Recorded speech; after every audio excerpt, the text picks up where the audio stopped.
Have you ever felt the universe watching you back? Tonight, it does.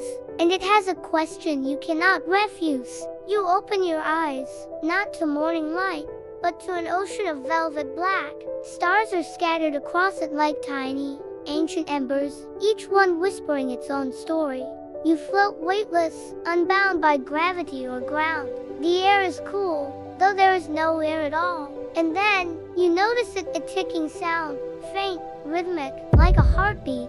You follow it through the dark until you find an old grandfather clock, just standing there, on nothing. Its brass pendulum swings in slow, deliberate arcs. You take a step toward it, though in this place, step is only a thought and the clock's face tilts toward you. The hands point to 12. The second hand moves, then stops, then moves again, backward. You remember something you once read from physicist Sean Carroll: time is not absolute. It's not a thing that flows just a way we measure change. But here, change feels broken. The clock ticks forward, and you feel your memories of the future, not the past. The sensation is dizzying, like remembering something that hasn't happened yet. And that's when you realize you're caught in the bootstrap paradox.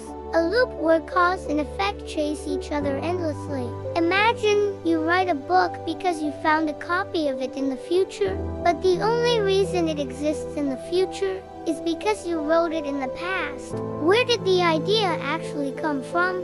You can't help but think, if the universe is going to play tricks on you, it could at least leave a note saying, "Don't panic." Douglas Adams would approve.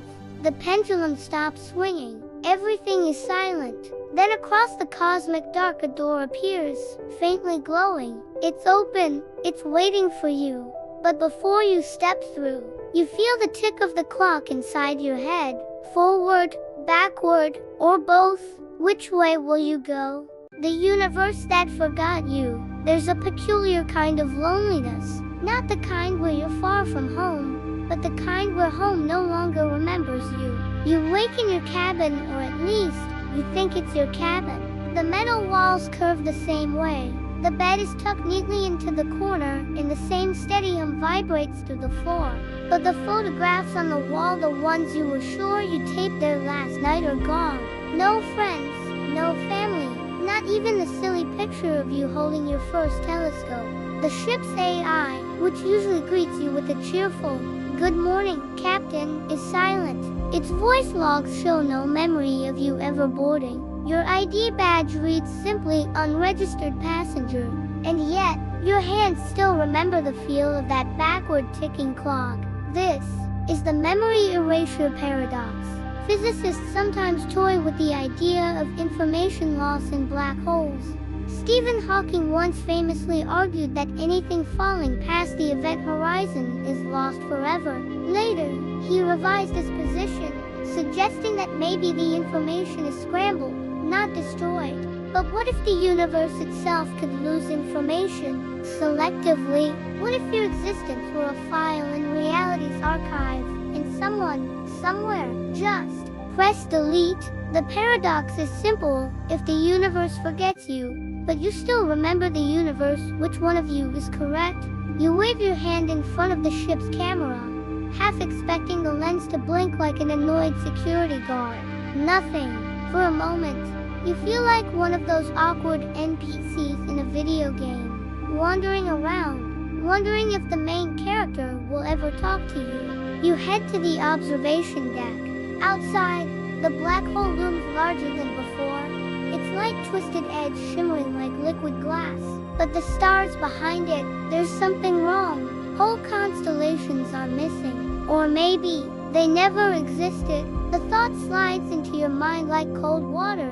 If the universe can erase you from its memory, maybe it can erase itself, piece by piece, until there's nothing left. And then, through the static of the ship's dead comes, you hear the same voice as before, low, calm, almost amused. The backward clock in your pocket ticks twice, and you can't help but wonder, will the final paradox erase the entire story you're in? The paradox that ended the story. There's a moment when even paradoxes grow quiet. When all the loops close, all the riddles answer themselves, and time simply stops asking questions. You're back in the observation deck, or maybe you never left. The black hole hangs outside the window like an unblinking eye, patient, watchful, impossibly still. The backward clock in your hand is frozen at 0 o'clock. You feel no fear, only a strange, weightless calm, as if your thoughts are folding inward, like the petals of a closing flower.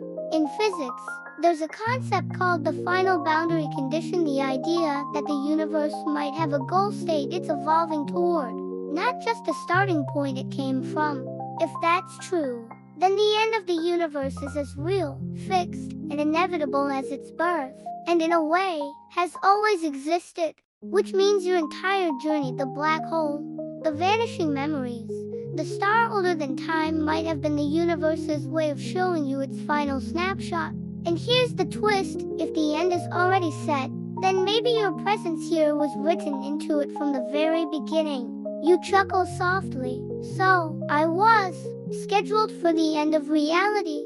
Somehow, the idea feels more like an odd dinner invitation than an existential crisis.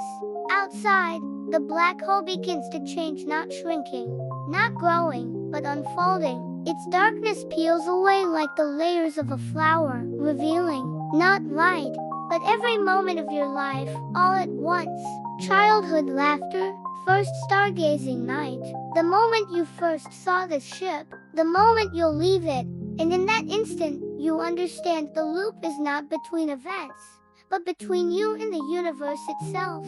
You have been watching it, and it has been watching you. The petals of space-time fold inward, wrapping you in silence.